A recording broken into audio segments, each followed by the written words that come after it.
우리가 이 땅 위에서 크리스찬이 되어서 신앙생활 하면서 나는 우리 교회가 있다, 내 교회가 있다 라고 하는 마음을 가진 분들은 무척 행복한 분들입니다. 거꾸로 생각해 보십시오. 나는 크리스찬이지만 마땅히 우리 교회는 없고 오늘 주님의 날인데 어디 가서 예배 드려야 될지 모르겠다.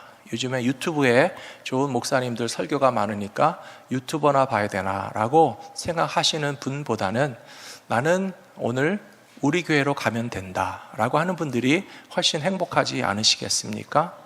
코리아타운에 식당이 굉장히 많습니다. 각종 레스토랑이 많이 있는데요, 누가 더 행복할지 설명드리지 않아도 아시겠지만 하루 세끼 오늘은 한식집, 일식집, 중식집, 양식집 여기저기 식당 다니면서 맛있는 음식 사 먹을 수 있다고 더 행복하거나 더 건강하다고 말할 수 없습니다. 오히려 내 집에서 나를 사랑하는 내 가족이 혹은 내가 내 식구를 위해서 정성껏 건강하게 소박하지만 음식을 차려놓고 함께 밥 먹을 수 있는 가족이 있어서 집에서 집밥을 더 많이 드시는 분들이 훨씬 더 건강하고 훨씬 더 행복한 것처럼 우리 교회라고 하는 것을 생각할 때에 집밥 먹을 수 있는 우리 가족과 같고 가정과 같구나 라고 하는 생각을 가지시고 우리 갈보리 믿음교회 안에서 마음 놓고 신앙생활 하시는 모든 성도님들 되시기를 축복합니다. 이민교회에서 신앙생활 하다 보면 부득이한 이유로 교회를 옮기게 되는 경우들이 종종 있으십니다. 멀리 이사를 가셔도 새로 교회를 찾으셔야 될 것이고요, 혹은 잘 다니던 교회에서 문제나 아픔이 있어도 또 새로운 교회를 찾으셔야 되는 상황이 일어날 수 있습니다. 그럴 때 여러분은 어떻게 하셨습니까? 아마 많이 기도하셨을 거예요. 하나님, 좋은 교회 만날 수 있게 해주시고 또 내가 정하는 교회가 하나님 인도하신 교회인지 분별할 수 있게 해주시고 또 교회 안에서는 좋은 신앙의 친구들도 만날 수 있게 해주시고 또 목사님 말씀에도 은혜 받을 수 있게 해주세요 라고 기도하시다가 우리 교회 오셨죠? 참 잘하셨습니다. 반응이 좀 시원치 않아서 섭섭하네요. 기도의 응답으로 우리 교회 오셨습니까? 예, 아멘 하신 분들에게만 감사드립니다. 사실 교회를 결정하시는 게 쉬운 게 아니에요. 저도 사실은 휴가 때 미국 교회 가보면 되게 어색합니다. 혹은 한국에 가서도 강사로 초대받았다면 그래도 초청하고 환대하는 분이 있어서 가서 설교도 하고 하지만 아무리 좋은 교회, 큰 교회, 유명한 교회 가서 설교해도요, 우리 교회만큼 편안한 교회는 어디에도 없어요. 그리고 저도 목사이지만 휴가라고 해서 어디 모르는 데 가서 모르는 교회 가서 예배 드리려고 하면요, 참 어색하고 좀 뭔가 맞지가 않습니다. 그래서 떠나봐야 우리 교회가 더 좋은 줄 알지만 그렇다고 해서도 절대 떠나보지 마시고 그냥 제 말을 믿으시고 우리 교회가 좋은 줄로 아시면 되는 거예요. 생각해보면 사람들이 교회를 정할 때 여러 가지 조건이 다 있어요. 기도하고 결정하시지만 우리의 신앙적인 그런 흐름과 체험이 되게 중요합니다.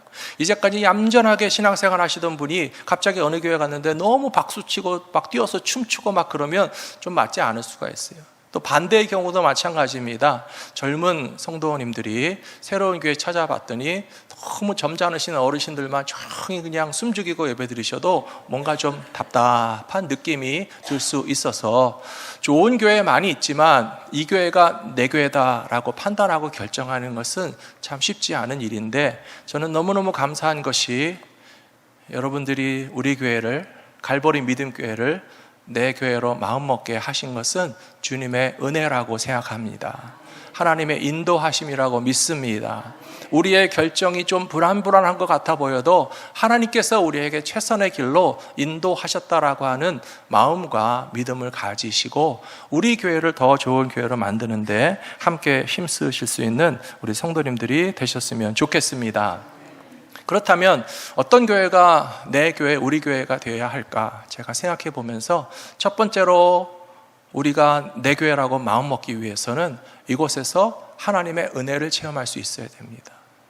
이곳에 와서 예배 드릴 때 하나님께서 우리에게 감동을 주시고요, 이곳에서 우리가 기도할 때에 하나님이 내 기도를 들으시는구나 하는 것을 경험할 수 있어야 되고요, 목마른 내 심령과 나의 신앙을 누군가가 붙잡고 일으켜 세워주면서 비고 비인 마음을 채우시는 역사가 내가 지금 다니는 교회에서 있다라고 하면 누가 뭐라고 해도 이런 교회 다녀야 되겠다라고 마음 먹으시게 되지 않겠습니까? 그래서 저는 기도하고요, 매주일 예배를 준비하고 말씀을 준비하면서 정말 이 예배와 이 말씀 가운데 은혜 받는 성도님들이 더 많아지시게 해달라고 기도하거든요.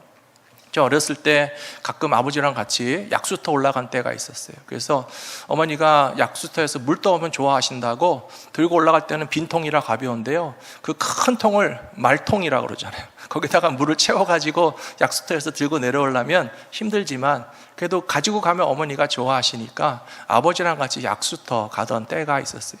근데 어느 날 아버지가 오늘은 여기로 가보자 라고 하시더니만 사람 별로 없는 데로 가시는 거예요. 그리고 여러분 약수터 가보신 분들은 알지만요, 산 초입부터 약수가 있습니까? 그런 경우 별로 없어요. 조금 올라가셔야 약수터 찾아가는 겁니다. 그리고 만일에 약수터가 밑에도 있고 위에도 있다면 여러분 어디 가시겠습니까? 위에 가는군요. 아시는군요. 게으른 사람은 밑에서 그냥 떠와요. 흘러내려온 물이든 들어온 물이든 위에서 누가 먹고 마신 물이든 그냥 귀찮아갖고 밑에서 아무거나 대충 떠가지고 가는 사람도 있지만, 저희 아버지가 조금 더 올라가면 사람 많이 안 오고 더 상류에 있고 맑은 샘물이 여름에도 시원하게 나오니까 좀 거기까지 가서 떠가자라고 하실 때도 있었어요. 저도 지금 불평이 났지만 아버지가 가자고 하시니까 더 높은데 사람 안 가는데 맑은데 시원한데 아주 졸졸졸 흐르는 샘물이지만 그 높은 곳에 약수터에 가서 물을 떠가지고 집에 가지고 갔었단 말이에요. 사랑하는 성도 여러분, 여러분 같으면 어느 교회를 가시겠습니까? 대충 하루에 있는 아무 교회나 가시겠습니까? 아니면 우리의 심령에 하나님께서 시원한 은혜의 단비를 내려주시는 갈보리 믿음교회가 있다면 찾아오시지 않겠습니까? 그런 교회 가셔서 하나님의 생수를 매주 맛볼 수 있는 신앙생활이 될 수 있게 해달라고 기도하시는 저 여러분들이 되시기를 축복합니다. 오늘 말씀을 통해서 교회에 관한 이야기를 좀 더 해드리려고 하는데요, 첫 번째로 베드로의 신앙 고백 위에 주님이 교회를 세우셨다라고 되어 있습니다. 마태복음 16장 18절 말씀 보시면 또 내가 내게 이르노니 너는 베드로다, 이름을 바꿔주셨습니다. 그리고 내가 이 반석 위에 내 교회를 세우리니 음부의 권세가 이기지 못하리라 라고 되어 있습니다. 그렇다면 이 말씀은 무슨 뜻인가 하면요, 예수님께서 베드로라고 하는 한 사람을 위해서 그 한 사람 위에 교회를 세우셨다는 뜻이겠습니까? 그렇지 않습니다. 신학적으로 그렇게 해석하는 분들도 있어요. 그러나 저는 절대로 동의할 수 없습니다. 예수님이 베드로라고 하는 한 사람을 위해서 교회를 세우셨을 리가 없다는 것이에요. 우리 모두를 위해서 이 땅 위에 예수님이 교회를 세워주셨는데요, 그렇다면 교회를 세울 만한 기초, 파운데이션, 무엇이 교회를 얹어서 세워놓을 만한 그런 기초와 반석이 되는가 하면요, 신앙 고백이라고 하는 거예요. 여러분, 다른 교회를 찾으실 일이 평생 없기를 바라지만 우리 교회를 선택하신 분들에게 제가 말씀드리고 싶습니다. 우리 교회는 올바른 신앙 고백을 가진 교회입니다. 예수님만이 주님이시라는 신앙 고백과 예수는 그리스도시고 하나님의 아들이시라고 하는 성경적이고 복음적인 신앙을 가진 그런 건전한 교회예요. 그래서 교회를 선택할 때에 그냥 사람들이 많이 가는 교회라고 아무데나 따라가지 마시고요, 요즘 뜨는 교회, 유명한 교회라고 혹시 잘못 찾아갔다가 너무 기가 막히고 속상한 게 뭔지 아세요? 이단이 제일 많이 모여요. 젊은 사람들이 제일 많이 휩쓸려 갑니다. 그럴싸하게 꾸며서 사람들을 현혹하는 가운데는 올바른 신앙 고백을 가지지 않은 교회들도 분명히 있기 때문에 교회를 선택하는 데 있어서는 예수님께서 베드로의 신앙 고백 위에 교회를 세우신 것처럼 우리 모두가 동일한 믿음을 가지고 있어야 됩니다. 여러분 믿으십니까? 예수님만이 메시아이신 것을 믿으십니까? 하나님의 아들이 날 구원하러 이 땅에 오신 것을 믿으십니까? 우리 교회는 그런 교회예요. 그런 믿음을 가진 분들이 모인 교회이기 때문에 이 반석 위에 예수님께서 우리 교회를 세워주셨습니다. 그렇다면 이 교회는 어떤 교회인가? 이 말씀 18절 끝에 보시면요, 오늘 제가 다시 읽으면서 너무 감사했습니다. 내가 이 반석 위에 내 교회를 세우리니 음부의 권세가 교회를 이기지 못한다 라고 예수님 말씀하셨어요. 사랑하는 성도 여러분, 사망의 권세, 심판과 멸망의 이 지옥 권세가 이 땅 위에 있는 교회를 이기지 못한다는 사실을 믿으시기 바랍니다. 하지만 그 교회는 건강하고 튼튼한 교회여야 합니다. 반석 위에 세워진 교회여야 합니다. 그래야만 음부의 권세가 이기지 못하고 죽음과 멸망의 권세가 흔들지 못하고 무너뜨리지 못하는 교회가 되기 위해서는 바로 베드로와 마찬가지로 마태복음 16장 16절에 고백을 가진 교회가 될 때에 주님께서 우리를 지켜주실 것이라고 믿습니다. 반석이라고 하는 단어와 연결지어서 마태복음 7장 24절 말씀에 보니까요, 주님이 또 반석에 관한 말씀을 하셨어요. 누구든지 나의 이 말을 듣고 행하는 자는 그 집을 반석 위에 지은 지혜로운 사람 같으니. 이 말씀은 마태복음 5장, 6장, 7장 산상보훈의 결론의 말씀입니다. 그리고 산상보훈의 말씀을 주시고 랩업 하시는 말씀입니다. 강의를 마칠 때에 가장 중요한 결론을 가지고 잘 가르치는 교수님은 이제까지 배운 내용들을 잘 지켜낼 수 있도록 그렇게 마지막 충고를 해 주실 텐데요, 예수님이 그런 분이셨어요.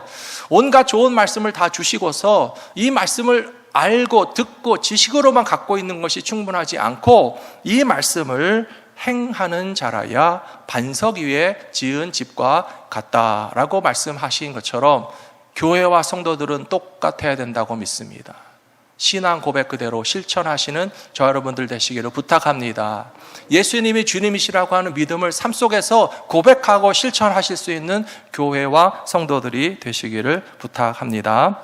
두 번째로, 교회는 사랑하고 섬길 수 있는 사람들로 채워진 교회 공동체이고, 그래서 하나님이 주신 선물이라고 하는 것입니다. 마태복음 16장 16절에서 베드로가 예수님은 주님이라고 고백했죠. 살아계신 하나님이라고 믿고 있었습니다. 그런데 쭉 이후로 3년 동안에 예수님은 베드로에게 이것을 실제적으로 가르쳐 주시기 위해서 굉장히 애를 많이 쓰셨어요. 쉽게 말씀드리면 입술로만 주여 주여 하는 것이 아니라, 예수님은 그리스도라고 말로만 하는 것이 아니라 예수님이 진짜 메시아라고 하는 사실을 베드로가 알게 해주시기를 원하셨습니다. 그래서 십자가의 길로 인도하셨고요. 그리고 예수님께서 하신 말씀 가운데 기억나십니까? 나더러 주여 주여 하는 자마다 다 천국에 들어가는 것이 아니요. 이것은 베드로도 포함되는 거예요. 이것은 저도 포함되는 겁니다. 예수님의 이 말씀은 여러분 모두에게 해당되는 말씀입니다. 예수님에게 주여 주여 하는 목사라고 다 천국에 들어가는 거 아니다. 예수님을 주여 주여 부르는 모든 교회 다니는 사람이 다 천국에 들어가는 것이 아니다. 너희 중에 지극히 작은 자에게 한 것이 곧 내게 한 것이다 라고 하는 말씀을 기억하고 구원받은 자답게 말씀을 실천하며 살아가실 수 있는 저와 여러분들이 되셔야 할 줄로 믿습니다. 그렇다면 우리가 사랑하고 섬겨야 할 대상이 어디에 더 많이 있겠습니까? 교회 안에 많이 있겠습니까? 교회 밖에 많이 있겠습니까? 어디가 먼저라고 생각하십니까? 교회 안에서 먼저 사랑하셔야 되겠습니까? 교회 밖에서 먼저 사랑하셔야 되겠습니까? 주님의 말씀을 보시면요, 눈에 보이는 형제와 자매를 사랑하지 않으면서 하나님을 사랑한다고 말로만 하지 말아라 라고 하셨잖아요. 그리고 누구든지 자기 가족을 돌보지 아니하는 자는 진실한 믿음이라고 볼 수 없다고 말씀하셨어요. 빨리 결론으로 뛰어가서 말씀드리면요, 예수님이 베드로에게 가르쳐 주시고 싶은 마지막 교훈, 네가 나를 주님이라고 인정하고 믿느냐?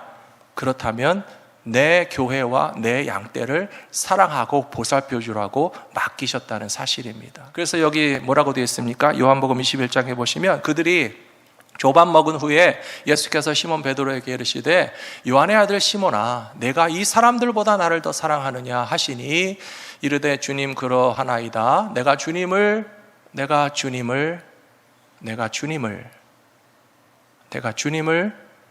사랑하는 줄 주님께서 아시나이다.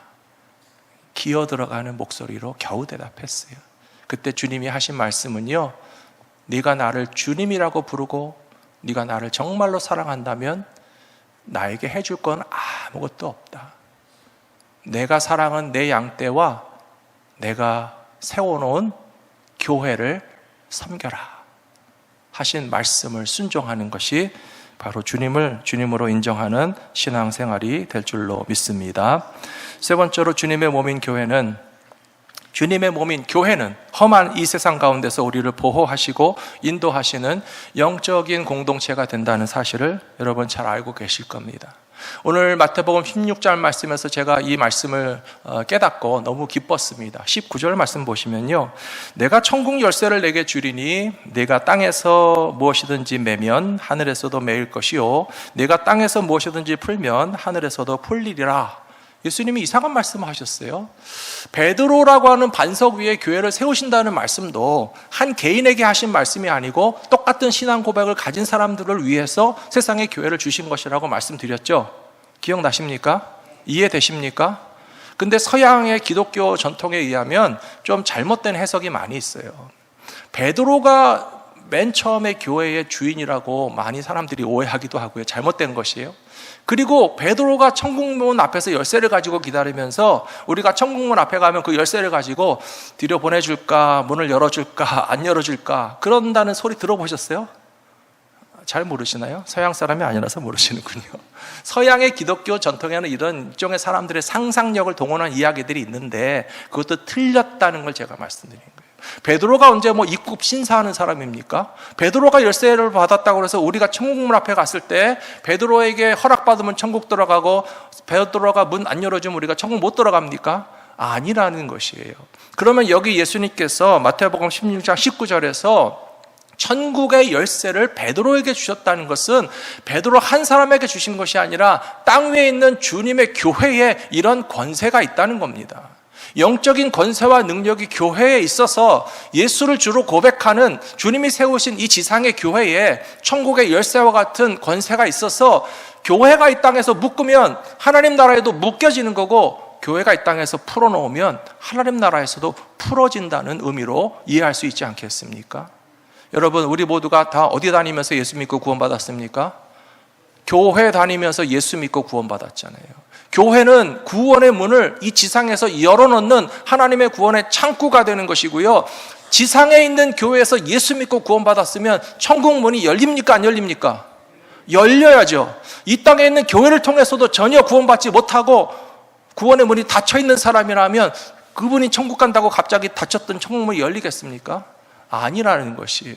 그래서 베드로에게 천국의 열쇠를 주셨다는 것은 이 땅에 있는 교회에게 한 영혼을 구원할 수 있고 생명길로 인도할 수 있는 그런 복음의 사명을 맡겨주셨기 때문에 이 땅에 묶인 자들이 풀려지고 하나님의 나라에서도 넉넉히 들어갈 수 있는 그런 영혼 구원한 사명을 잘 감당하시는 우리 갈보리 믿음교회와 성도들이 되시기를 부탁드립니다. 저는 오늘 여러분들에게 교회의 주인이 될 수 있는 방법을 몇 가지 소개해 드리려고 합니다. 그 중에 첫 번째는 교회에 오실 때 대접받으러 오지 마시고 일하러 오시라는 거예요. 한번 따라해 주시기 바랍니다. 우리는 교회 갈 때 일하러 간다. 일하러 간다. 네, 억울해하지 마시기 바랍니다. 가정으로 치면요, 누가 손님인지 누가 주인인지 확연하게 알 수 있어요. 우리 집에 오셔서 대접받으시는 분은 세 종류의 사람이라고 생각합니다. 첫 번째는 손님이 오시면 대접해 드리고요, 어린 아이들이 있으면 대접해 줍니다. 연세 많으신 집안의 최고 어른이 오시면 우리 집에선 대접받으셔요. 그런데요, 손님이 오시기 전부터 주방에 들어가서 일하고 손님이 왔을 때 서서 섬기고 손님이 떠난 다음에 계속 또 주방에서 설거지하고 뒷정리하는 사람이 누굴까요?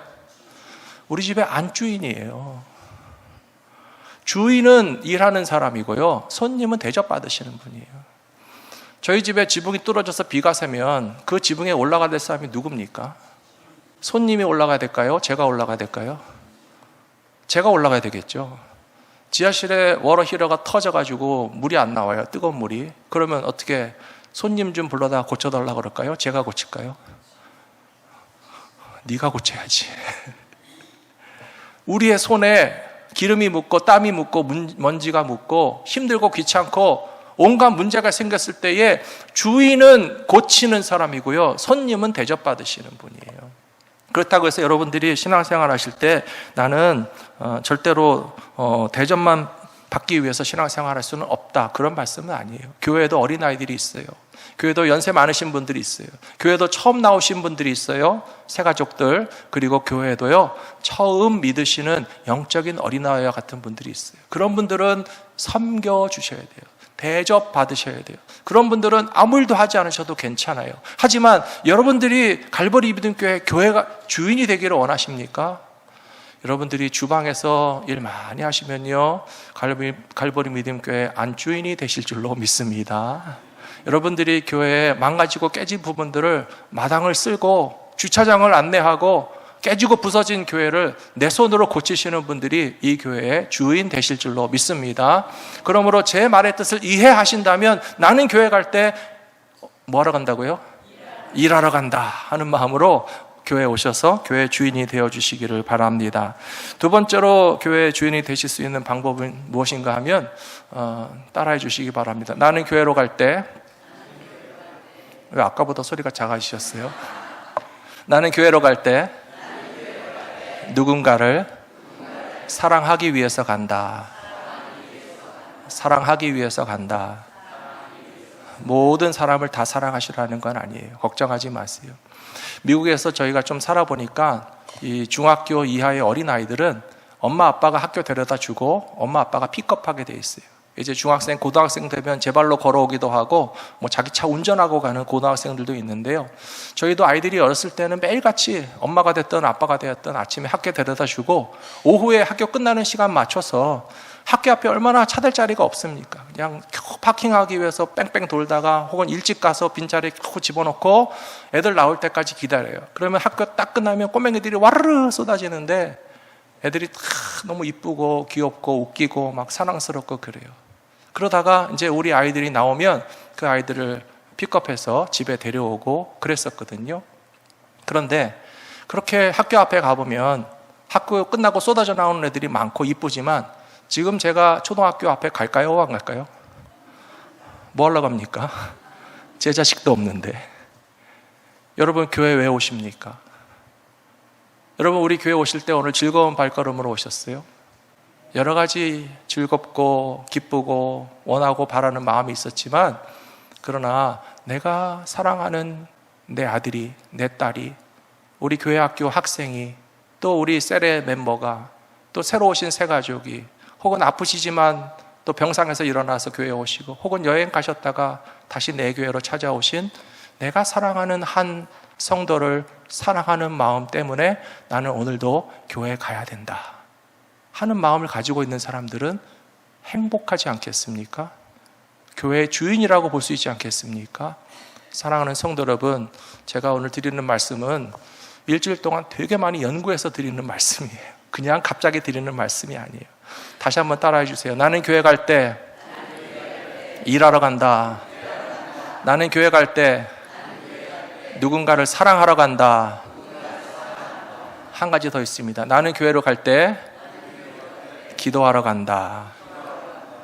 우리 교회가 그만 따라 하셔도 돼요.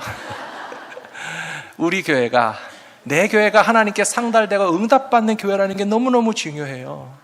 하나님은요, 아무 데서나 기도해도 들어주시는 하나님이시지만 나의 기도가 쌓이고 나의 눈물이 쌓이고 나의 땀이 쌓인 교회가 우리 교회예요. 여러분, 이 예배당의 이 카페트와 이 의자에 여러분 눈물방울 얼마나 흘려보셨어요? 여러분의 눈물과 콧물이 여기 좀 떨어져 있어서 좀 휴지로 닦고 막 그래야 되지 않아요? 나는 교회로 갈 때 기도하러 간다. 기도하러 오세요. 예수님께서 이 세상을 떠나시기 전에 제자들을 사랑하시되 끝까지 사랑하시니라. 요한복음에 나오는 말씀이에요. 그러면 끝까지 제자들을 사랑하셨던 예수님은 무엇을 위해서 기도하셨는가 하면요, 오늘 말씀 끝에 나와 있죠. 요한복음 17장 말씀에 나는 세상에 더 있지 아니하오나 그들은 세상에 있사옵고 나는 아버지께로 가옵나니 거룩하신 아버지여 내게 주신 아버지의 이름으로 그들을 보전하사 우리와 같이 그들도 하나가 되게 하옵소서. 이렇게 기도하셨어요. 이 말씀의 앞부분을 먼저 설명해 드리면요, 예수님과 하나님은 늘 함께 계셨어요. 삼위일체 하나님이니까 당연하겠지라고 생각하지 마세요. 부부라고 당연합니까? 부모 자식이라고 당연합니까? 부부 중에도 사이가 안 좋으면 멀어질 수 있어요. 부모 자식 사이에도 사이가 안 좋으면 멀어질 수 있어요. 그러나 부부가 사이가 좋아서 더 가까이 연합하면 더 행복한 거예요. 부모와 자녀도 사랑해서 더 끈끈하게 묶여 있으면 더 행복한 거예요. 성부, 성자, 성령 하나님은 삼위로 일체되신 하나님이시지만 지난번에도 제가 기도 때 말씀드렸어요. 예수님이 얼마나 기도에 힘쓰시면서 매일같이 기도하시면서 예수님이 하시는 말씀이 아버지는 내 안에 계시고 나는 아버지 안에 있다라고 하는 이야기 말씀드렸잖아요. 저도 제 자식이 이런 소리를 해준다면 되게 행복할 것 같아요. 아빠는 내 안에 있고 나는 아빠 속에 있어. 그런 자식이 하나도 없지만 그런 말을 어떤 자식이라도 부모에게 들려준다면 부모는 행복할 거예요. 예수님이 말씀하십니다. 아버지는 내 안에 계시고 나는 아버지 안에 계시다는 이야기를 하신 예수님은 기도하시는 예수님이시라는 거예요. 그래서 여기 17장에서도 그 얘기를 또 하시면서 아버지가 내 안에 계시고 나는 아버지 하나님과 하나인 것처럼 교회와 성도들도 하나님과 예수 그리스도와 연합하는 것을 경험하는 하나 되는 교회가 되게 해달라고 기도하셨잖아요. 여러분에게 제가 물어볼게요. 어디 가서 이런 걸 경험해 볼 수 있겠습니까? 여러분 직장에 가서 하나님과 예수님과 하나 되는 걸 경험할 수 있습니까? 직장이 아니고 교회예요. 학교 가서 여러분 하나님과 예수님과 하나 되는 걸 경험할 수 있습니까? 학교는 지식을 가르치는 곳이에요. 이곳에 뭐 병원이 됐던 경찰서가 됐던 군대가 되었던 취미클럽이 되었던 아무리 좋아하는 식당이나 아무리 사랑하는 친구들과 왕창 몰려서 흥겹게 즐기는 그 어디에 가도 절대로 경험할 수 없는 것이 하나님과 예수 그리스도와 우리가 하나 되는 것을 경험할 수 있는 것은 교회밖에 없어요. 교회밖에 없어요. 어디에 가서 이것을 경험할 수 있겠습니까? 게다가 우리는 다 혼자 사는 시대예요. 어린 아이들도 혼자 살고요. 청년들도 혼자 살고요. 연세 드신 분들도 혼자 살아요. 모든 것이 단절되고 끊어지고 외롭고 외톨이지고 온 세상에 나는 혼자뿐인가? 라고 하는 생각을 가지고 사는 사람이 태반인데 이민자들은 더 많아요. 예수님의 기도가 바로 여기에 있습니다. 아버지께서 나와 함께 하나이신 것처럼 저들도 하나가 되게 하여 주시옵소서. 저는 그것이 교회라고 믿습니다. 여러분들의 교회, 기도가 쌓이는 교회가 여러분들의 교회 될 줄로 믿습니다. 여러분들이 사랑하는 사람이 존재하는 교회가 여러분의 교회 될 줄로 믿습니다. 여러분의 땀과 눈물로 섬기고 봉사하는 교회가 우리 교회 될 줄로 믿습니다. 이런 교회 되게 하여 주시옵소서.